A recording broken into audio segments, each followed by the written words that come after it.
young people learn is being completely altered as a result of the incorporation of the use of technology into the classroom.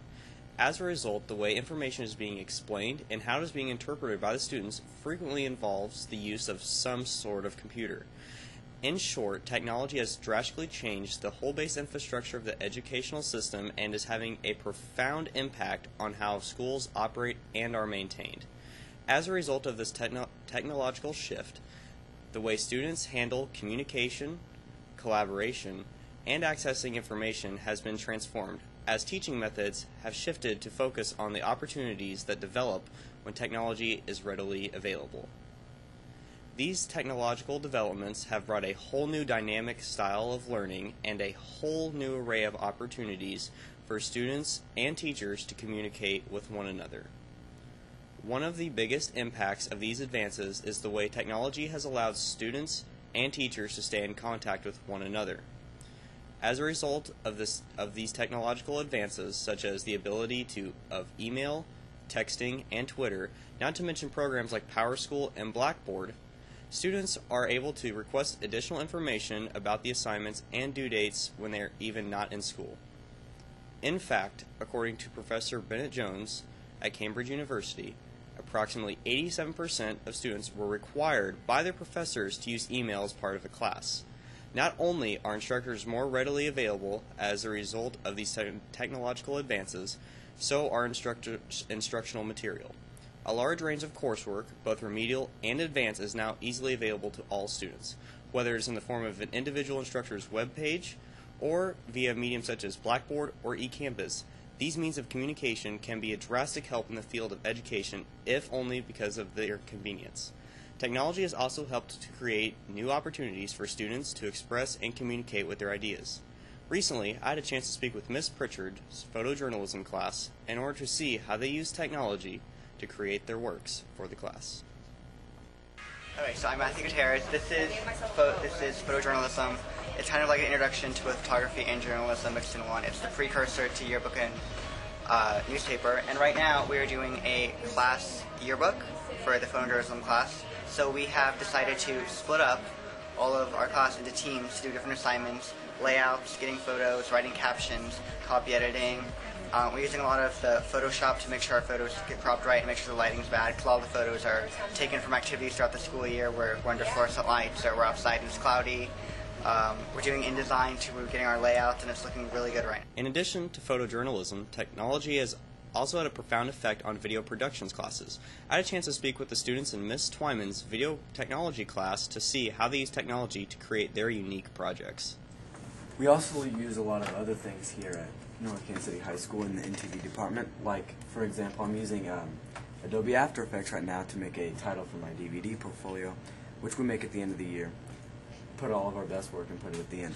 We also use Sony Vegas and Visual Communicator. That's how you get the news out. We get the news out every day so students and teachers know what's going on. We use Visual Communicator to do that. My focus is on the achievement gap.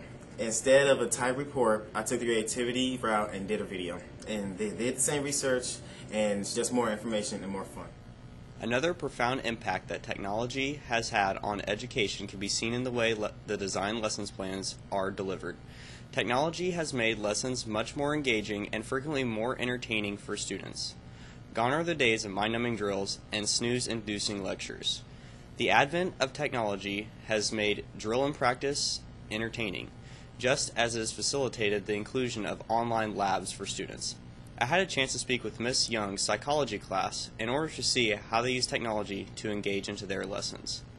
Are studying addiction and how an addiction begins, and so they right now are looking at the individual drugs like heroin and ecstasy and marijuana, and by doing this they're looking at mice. It's called Mouse Party, which is a program where they can go and they can select a mouse. Each mouse is on a different drug, and as they select the mouse, it brings it into a machine where they look at the brain of the mouse.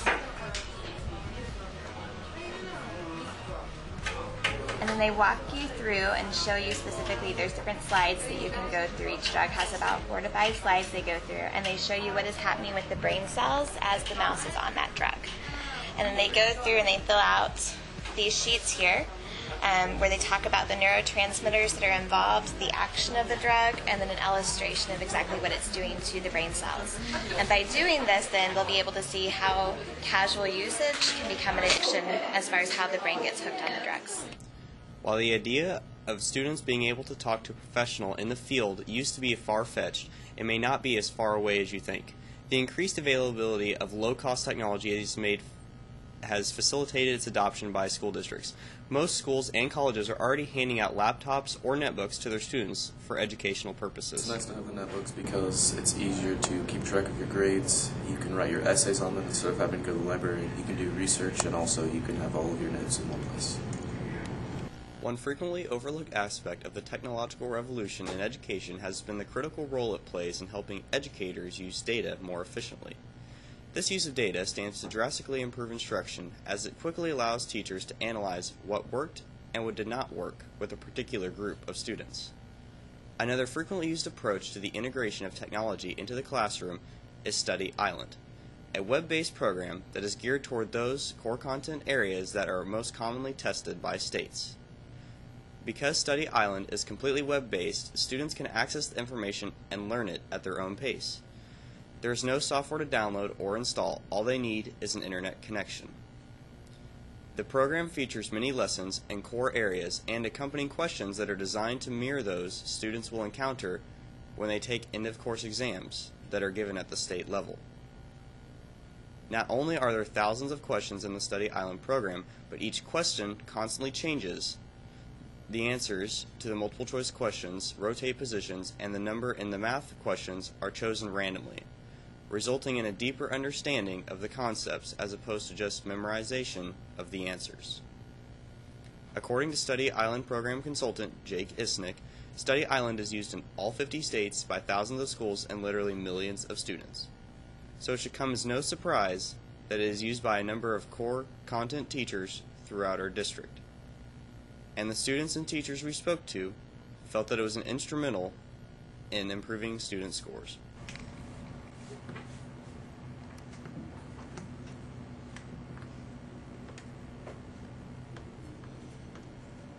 Study Island helped me because it covered everything it needed to cover on the EOC. And it helped me because it looks the same as the EOC. Some teachers have gone the extra mile and created their own web pages. Debbie Twyman is one of those teachers. When Craig Whitney and I created twyman-whitney.com, it was with the idea in mind that we wanted to provide technology to our students, and we wanted to give them access to materials whether or not they were in the classroom, at home, or even for that matter traveling with their family to another location. The ability of a teacher to create and design their own web material allows them to customize all of the information that the students are going to get. So our website, for example, stores not only PowerPoint presentations and our lecture notes from class, but it also includes interactive web pages and web lessons. It will include web quests. It has things like flashcards, practice tests, and basically everything that we're going to be doing in class. That way, even if a student isn't in the classroom, if, for example, they're sick, or we have a snow day, as we did this last year rather frequently, a student can still continue to learn even though they're not sitting in the room with their teacher. That plus email and texting and Twitter accounts pretty much allow us to keep in constant contact with our kids regardless of whether or not class is happening in an actual school building. It allows for virtual learning. It has the additional benefit of allowing students who are more technologically adept to be able to contact their teacher and to focus on just the lesson at hand. We can let a student learn, for example, at their own pace and individualize instruction. That's why we thought that doing individual web pages was probably the answer for us. Twyman's webpage has been an allabout.com website of the month, and her webpage routinely gets over 100,000 hits a day. So it is safe to assume that it is not only her students, but other students using it as well. The opportunity to customize lessons technologically can ensure that every student masters the required content in their classes. On the other hand, many schools believe that it is about making the existing system work without really changing it. This is why most schools are taking a very gradual approach to the adoption of new technology.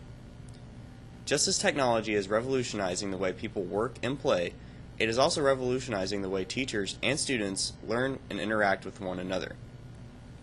All students have the ability to learn. The trick is making the student want to learn and to apply the information they have learned to the real world. In that respect, technology may be the answer.